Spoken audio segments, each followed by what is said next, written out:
At Simon Kucher, we help you unlock better growth, increasing your business's long-term sales, value, and profit. With 4 decades of experience, we work with you to optimize your retail strategy across every lever: product, price, innovation, marketing, and sales. No one creates growth like we do. Find out more at simonkucher.com.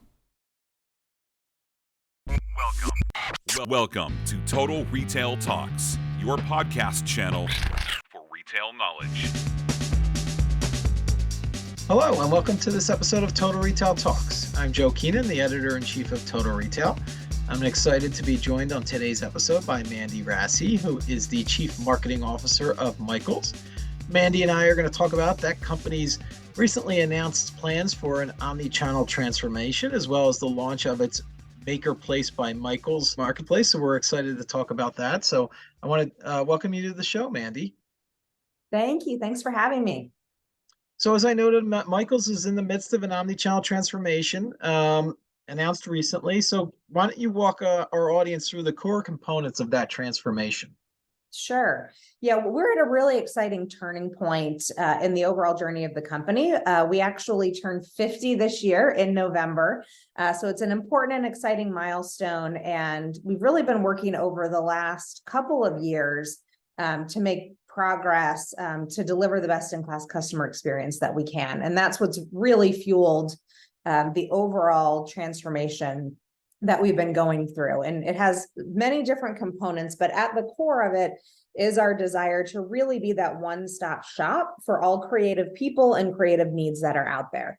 So we serve a really wide range of customers or potential customers, from people who might be just beginning their creative journey and pursuits to people who might be pros, maybe even selling their creative goods, as sort of their occupation. And so our transformation has really been focused on understanding the needs that creative people have, and then identifying how Michaels can really meet and exceed those expectations to help them get done whatever it is they're trying to get done. So some of the components that have been part of this journey has been, one, looking at the store experience and the foundation there.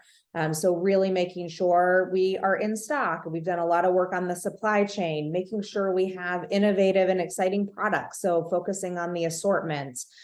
We heard some feedback prior to our transformation about the checkout experience taking too long. So we've added self-checkouts now to 300 of our stores, and that's continuously growing. We've launched new small format stores, which allows us to get into some markets that we've not previously been in. And then from an online experience, we obviously, throughout COVID, like many retailers, we expanded our e-commerce capabilities to allow customers to shop with us when and how they want to. This year in February, we also launched our marketplace business, which allowed us to dramatically expand the assortment that we have online. We added over 1 million new SKUs, and that continues to grow every day, which as a specialty retailer is a really big deal. If you think about all of the categories and all the different types of creative projects that are out there, it can be a long tail of specialty things, and the marketplace really allows us to meet more of the needs of our customers. And then very recently, we launched our beta experience of Maker Place by Michaels, which is a really key point in sort of completing that circle in terms of all the creative needs, because that's where makers can actually sell their handmade goods. Or if you're a buyer of handmade goods, you can come there to buy those things from Michaels as well. So lots of different components. We've also relaunched our brand here just in the last month, which obviously in marketing has been a lot of my focus, as well as relaunching our loyalty program earlier this year. So as you noted, a lot going on at Michaels and a lot of exciting things. I want to get back to what you first talked about, and you kind of outlined a little bit about the customer at Michaels. And it's that person takes many shapes. It's from the kind of people just getting started in craft and creative endeavors to all the way up to pros. So tell us, as you think about the transformation plan that you've kind of outlined, what role customer feedback played into that, and then that customer experience. You talked about product, but also experience as well. So tell us a little bit about how you're seeking to improve that customer experience, no matter if it's somebody just beginning in the arts and crafts space all the way up to that pro. It's quite a spectrum. Yeah, absolutely. So we're always listening to feedback from our customers, whether that's through formal feedback systems that we have within our consumer insights group, and obviously across 1,300 stores, you hear from your customers all the time, or your customer care, things like that. And some of the things that we heard before we began our transformation work were some of the things I touched on, right? So making sure that we're in stock, right? Nothing is more frustrating than going to the store to get something and then having it not be there. Slow moving checkout lines were another one we heard. And even confusing pricing. We're in a high-low category. Our prior loyalty program offered discounts to customers, but they weren't even always sure why they were getting those. The program was a bit too complicated. And so we took bits of feedback like that, and it's really informed how we've transformed the experience. So we've tried to address the supply chain issues head on and really fully transformed that over the last couple of years, including bringing automation into our supply chain process. We've expanded our self-checkouts. Those are in 300 stores and continuing to grow. As we think about the loyalty program, when we relaunched the program in May of last year, we really tried to simplify it to make it an everyday value for our customers, so they can get 3%, 6%, or 9% back every day on whatever you're buying across the Michaels ecosystem. So it's really much easier to understand, and then they can use that obviously to have savings on whatever they're buying with us. And we've seen customers respond really positively to it. Our total member base grew almost 10% year over year as of August. So it has worked really well, which is great to see. And then obviously assortment is huge, especially in specialty retail. So we listen a lot to our customers in terms of the types of creative projects that they're doing. Our category can be a bit trend driven, which is great. So one example would be this summer with the Taylor Swift tour. For anyone who's familiar or was anywhere around that, you're probably familiar with the friendship bracelet trend that popped very quickly at the start of her tour in the spring. And then obviously our business in that space totally exploded. And we saw it happen really fast. So there were simple things related to trying to be as in stock as we could be. But even our classes and events, we launched a whole bunch of new friendship bracelet making classes as a way to help customers sort of jump in and learn to do that, or find other interesting ways of doing friendship bracelets, whether it was about the concert or just sort of dovetailing off of that trend. So we try in lots of ways to stay close to the customer and then to react in both big and small ways to better meet their needs. So staying close to the customer and reacting to their needs, and thinking about assortment as well, kind of plays into the launch of Maker Place by Michaels. Talk a little bit about that new initiative from the company and how it kind of fits into what you're trying to do as you evolve and kind of improve the experience that you talked about. Yeah, we are so excited about Maker Place. It really completes that ecosystem that I talked about of putting us in a place where we can support creatives who aspire to actually sell the goods that they make, and to allow people who want to buy them to have really a unique and dedicated place where they can find only authentically handmade goods. As we did research, we heard that nearly 3 in 4 makers believe there was a void in the online sort of marketplace landscape today, both from a seller point of view, with things like high upfront costs, increasing fees for their product listings, and then from both sellers and buyers about there really not being a place anymore that is purely dedicated to authentically handmade goods. And that has really been our North Star, is to create a place that really supports and celebrates makers, giving them a way to make more if they want to sell on our platform. And then for the buyers to allow it to be a space that is really fully dedicated to authentically handmade goods. And being the only handmade sort of community or ecosystem where you can also take classes from the makers, or there are how-tos that you can follow as well. So we're giving those sellers more ways to earn by sharing their skills as well as their product.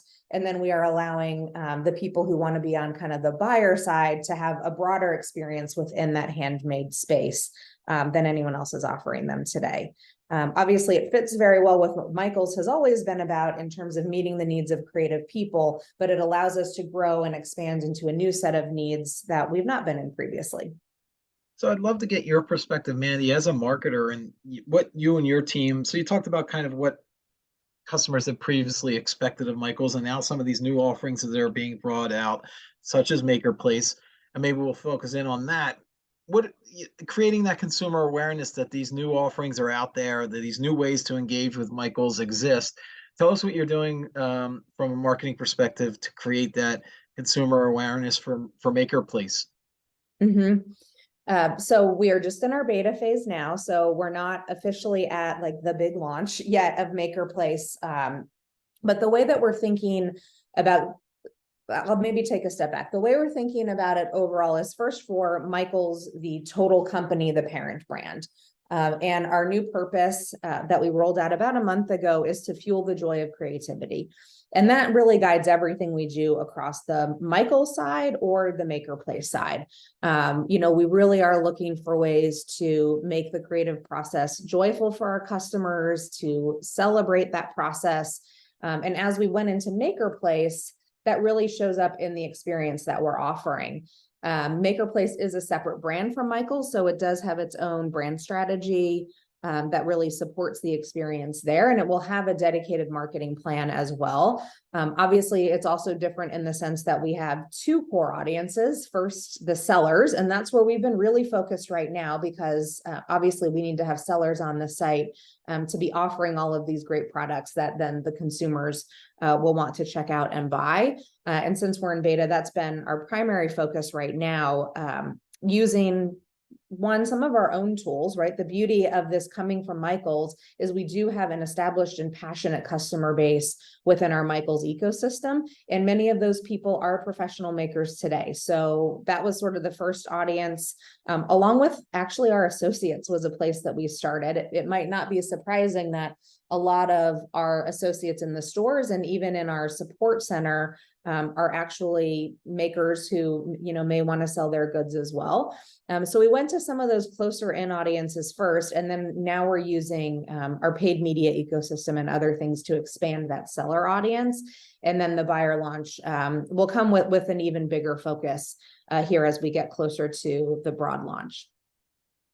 So with all of these things that you've announced at Michaels, and takes a lot of commitment from throughout the organization in terms of investments in obviously money, time, resources. So maybe you can go over for us, Mandy, a little bit about the investments that the company has made in technology and also its people to kind of execute upon this vision that you've laid out. Yeah, it is always an exercise in prioritization for sure. And we have majorly invested in the e-commerce experience, which included a few initiatives that we built in-house. So we replatformed our website in January, really with the goal to enhance and simplify the customer experience on michaels.com.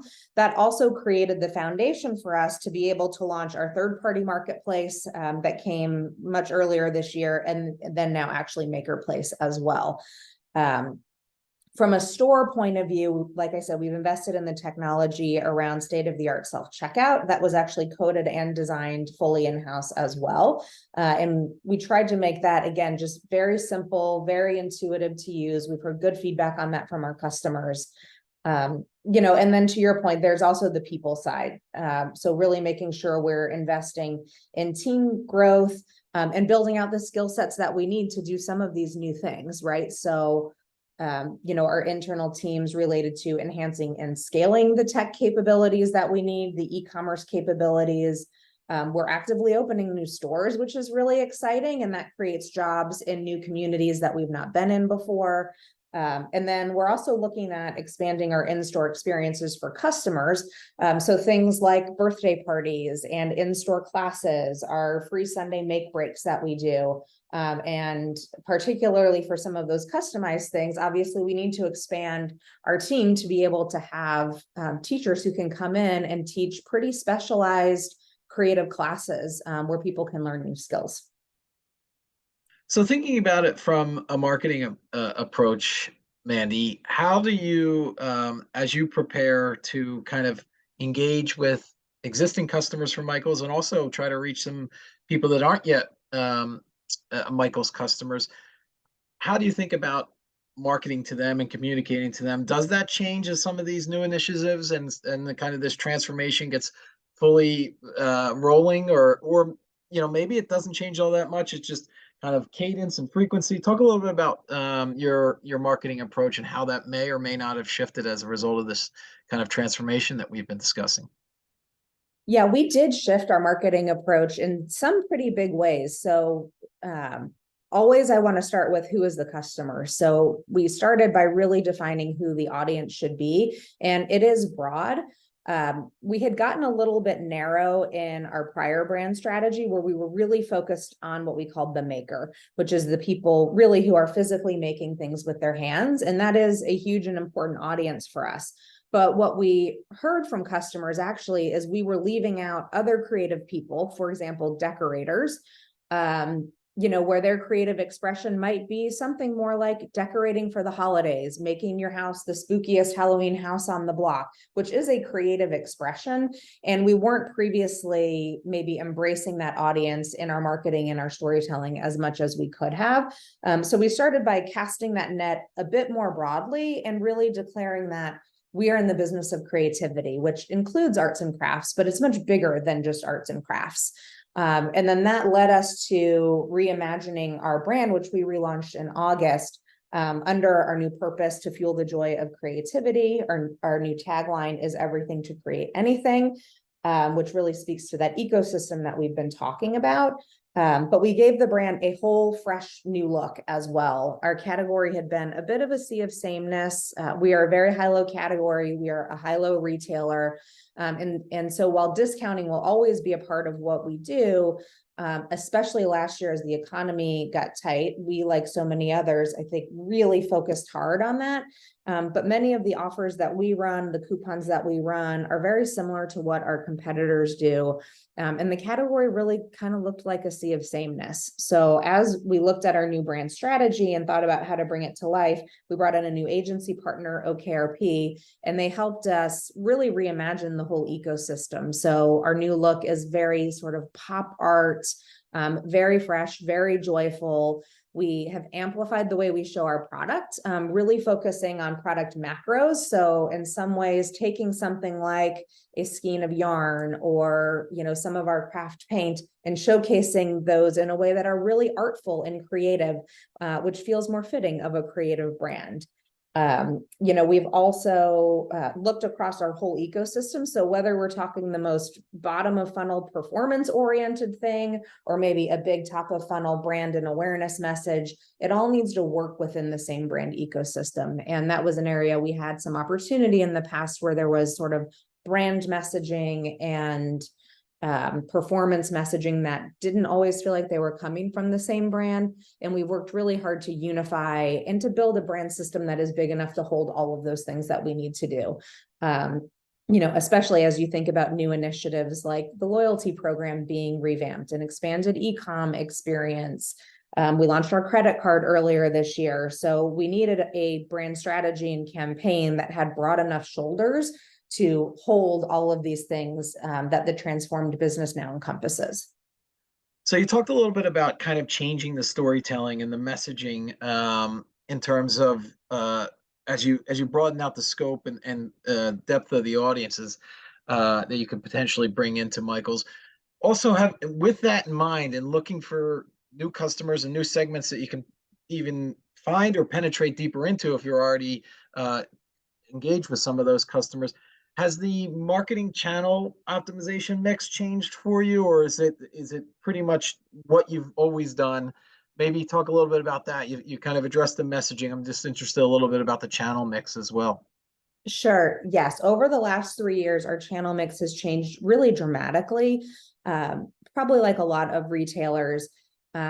Michael's used to be very heavy into print. So we were still running printed circulars, a lot of direct mail, which was fine, but we had an opportunity to get more digital. And as we looked at really where the customer has moved, frankly, we have a great loyalty program with a lot of customers who are in that, which facilitates personalization. And we can do that in a more effective and efficient way within digital. So our mix has really shifted dramatically in favor of digital. So for example, OLV is a really big channel. Obviously, search and PLA is a big focus for us as a retailer. But really, it's YouTube, it's the social channels. That is a great place, especially in a creative category, to tell stories, but also to be in a two-way dialogue and engagement with our customers. So in the last year, even from an organic social point of view, we really focused on TikTok and expanded our presence there. And we've really seen our audience there grow substantially. We also have looked at our TV buy, which in the past had been very linear TV focused. Yeah. I think this is especially timely right now as we see, obviously, cord cutting has been going on for quite a while with that shift to more connected TV. Obviously, now with some of the content issues with what's going on there, we're even shifting more into CTV because that's where we think the audience is going to go even more. So we're always looking at where our customer is. We do get very regular reporting, and we use the data a lot to inform our media choices. We have a great media partner called Camelot, who's our agency there. And they have done a nice job too of helping us find where new ad types or opportunities could be, particularly in some of the places that matter a lot to our customers. So a good one would be Pinterest. I think we're always piloting different things with them. It is a great place for a creative brand to show up. We find our customers are really engaged there. So we're always kind of fine-tuning the dials. But if you look at it on a broad spectrum, I would say we kind of moved out of a lot of the traditional and into the more addressable and digital spaces that make a lot more sense for us today. Yeah, I was going to say, given the category and your guys' customer base, that creative back and forth exchange that social kind of facilitates, it makes a lot of sense in terms of some of the shifts you made.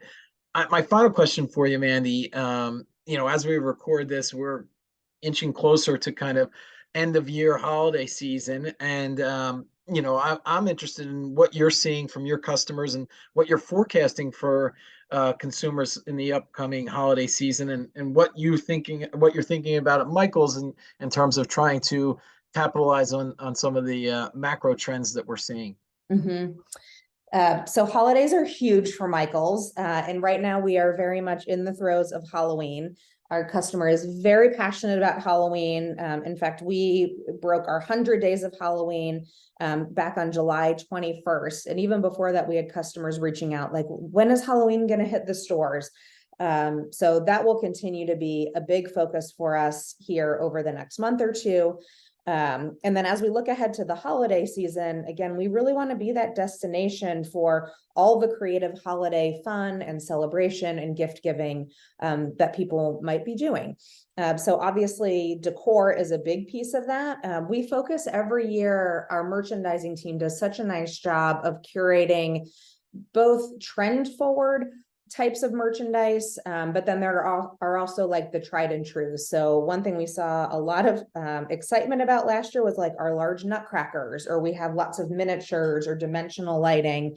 And those are always sort of favorites at Michael's, and they'll come back in their latest incarnation this year. But then we're also looking at other places, like for example, this year, I think there's going to be a big trend around all things pink as the Barbie craze continues. So that's the sort of stuff that we're thinking about, trying to anticipate where the customer mindset and interest is going to be.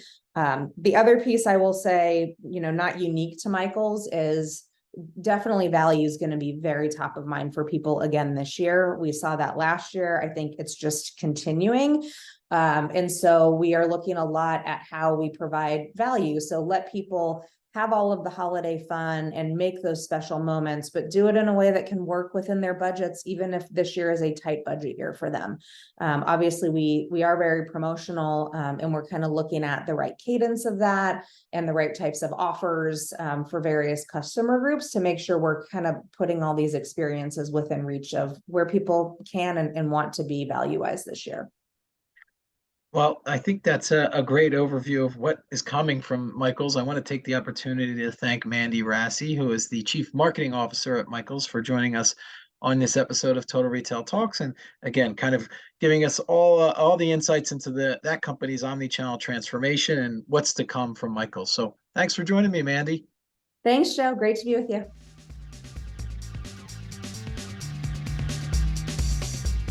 Thanks for listening. For more information on this podcast, please check out our podcast channel page at mytotalretail.com/podcasts for show notes. Total Retail Talks is available on Apple Podcasts, Google Podcasts, Stitcher, and Spotify.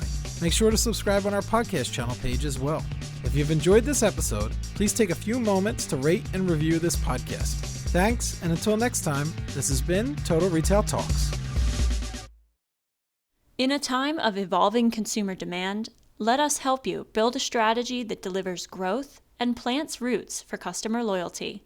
At Simon Kucher, no one creates growth like we do.